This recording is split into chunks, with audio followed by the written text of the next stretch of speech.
சொன்ன சம்சாரம் எந்தன் சங்கீதம் இதை கண்டு கொள்ள முடியாமல் ஆர்ப்பாட்டமா தண்ணீரிலே முகம் பார்க்கும் ஆகாயமே நல்ல பன்னீரிலே நீராடும் பூந்தோட்டமே இன்னார்க்கு இன்னார்தான் சாமி சொன்னதம்மா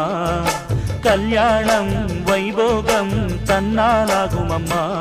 இனி உன்னை விட்டு நான் வாழ ஆகாதம்மா தண்ணீரிலே முகம் பார்க்கும் ஆகாயமே நல்ல பன்னீரிலே நீராடும் பூந்தோட்டமே